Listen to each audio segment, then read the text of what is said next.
What's going on, guys? It's Anthony with the Wrenched Out Garage. Thank you for tuning in. If this is your first time checking us out, make sure hit the subscribe button down below. Of course, if you enjoy the video, give it a thumbs up. Today, I want to talk about garage organization, home organization, and auto organization, kind of lumped together. And the reason I want to bring this up is I've talked about it briefly in past videos, and through the weekend here, I have done a lot of projects, and I also mapped out a lot of projects I'm going to do, and that's one of the things I wanted to talk to you guys about and kind of show you what it means to me.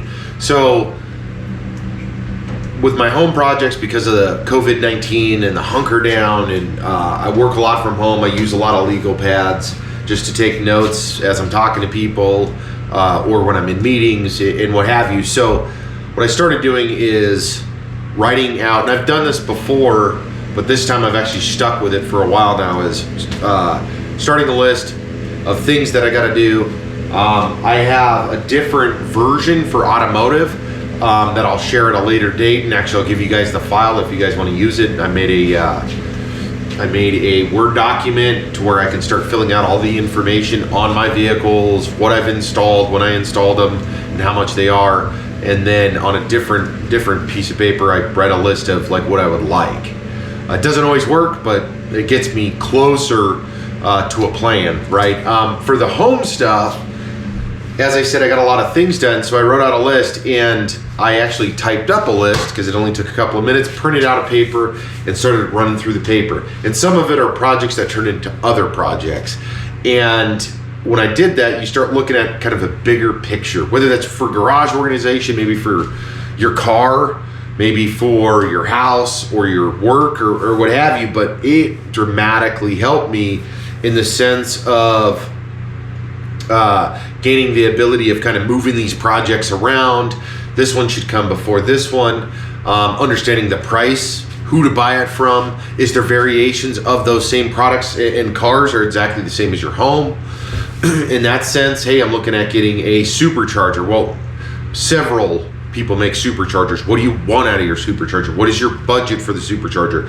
When are you going to do it? Are you going to do it in the front end, or are you going to do it in the back end? Are you going to do any other engine work?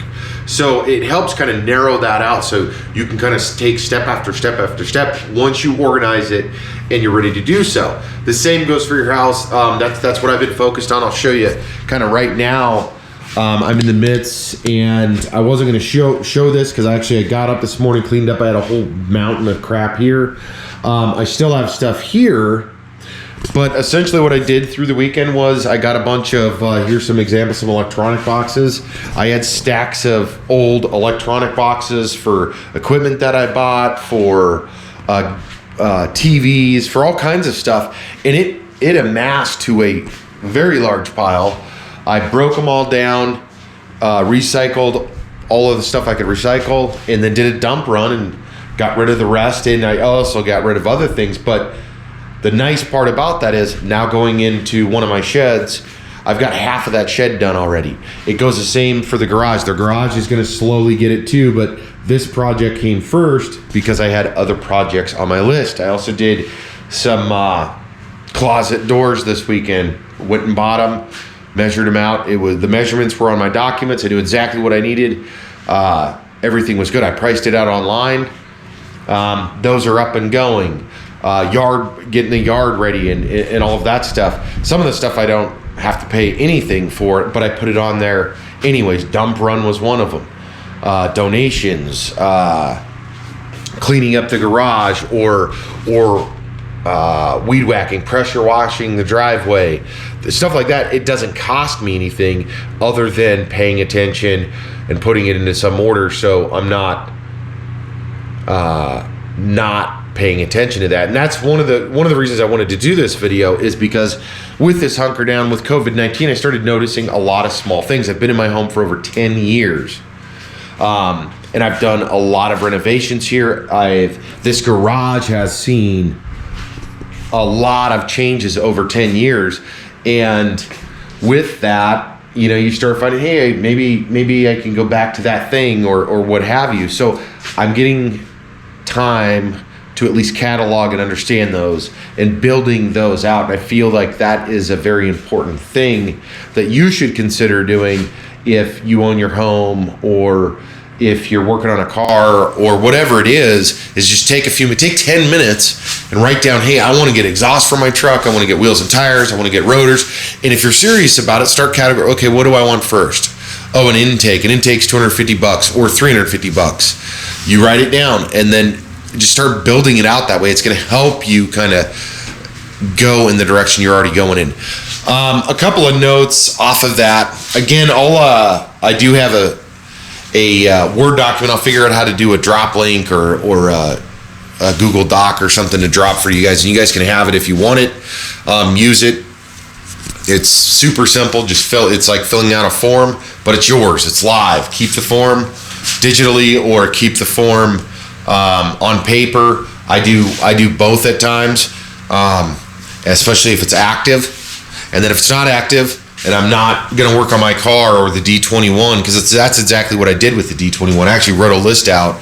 I need to clean up some stuff, need to do this, and this. And then I want to do suspension, wrote out and looked up all the suspension parts. And then I want to do this and I want to do that. And I was fortunate enough to be able to do it, but it took time. I didn't just buy everything at once. I can check deals because I already know what I want. And that also helps as well. So changing paces here. Obviously still got paint. The garage is in a little, it's not horrible, but it's definitely not the cleanest it's been. I'm probably going to put those in storage. I don't know yet. It's just a little bit of a mess for now. There's some stuff I want to do in here that's going to come a little bit later. I do have plenty of other project stuff for the Nissan and for the Chevy, and all of that will come too. I just wanted to take the time. It's windy outside. One thing I did do last weekend, which I thought was pretty cool, was I had to cut off a couple of fence posts that I installed late last fall, and I cut off two of the fence posts. They're 4x4s, and this table always hung down. And now it's only off by 1/2 inch, 3/4 of an inch. So actually I'll pop those back out. I just threw them in. I was by myself. It was a pain in the butt to get under there, but I got them in and was like, sweet. And like I said, I'll probably pull them out when I get some help, pull them out, cut off the 3/4 of an inch and get it straightened. So 16 feet of workspace, like nice flat surface is cool. Another thing that I did, and it was a comment on my buddy's. He said something, man, you don't have like glowing lights. I was like, actually I do, I just haven't used them. Is these guys right here. So this is a Duracell puck. They come with adhesive. If like this one, I ripped it off. You can just get double-sided tape and hook it back up. It's magnetic. And then you can swivel it. Takes 3 AA's. It is also touch. This one doesn't have life in it, but you can touch it, turn it on, touch it, turn it off, or they come with a remote. So the packs come with a remote, and so under there's now lit. This has actually been lit for years. I just didn't use them, so that's lit. And over here's lit. There was an extra one over there before I moved those cabinets over, so I'll probably add another light either in the middle or toward the wall on that side. But that stuff, like I said, I didn't pay. I went and bought a pack of AAA batteries, reinstalled them, and I'm going to start using them. I think even from back here, you can see it's illuminated. I don't know, it's just some ambiance lighting, but it's still pretty cool. Let me shut off some of these lights. Leave that top light on, but I mean, that's a fair amount of light for three AA's. And the only reason I'm bringing that up is just to show you guys, alternative things for lighting that you can do in your garage. Like I said, I actually did this a long time ago. Batteries died. They were installed in the wrong places because I've moved. If you've been watching the channel for any amount of time, you know that I'd moved stuff around. And it's kind of nice. So This will be obviously cleared out here possibly by the end of the day. This whole deal will be all cleaned up, ready to go. In addition to that, I do got to do something with that. I got the battery pack charging, but I'm hopeful that I can get it all cleaned up today.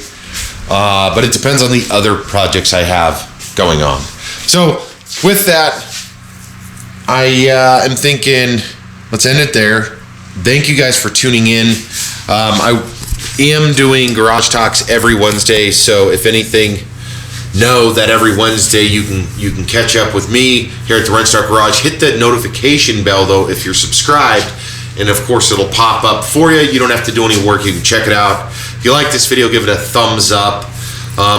Again, I'm Anthony. This is the Wrenched Out Garage. We've got a lot of cool installs coming that I'm still kind of working on and working through.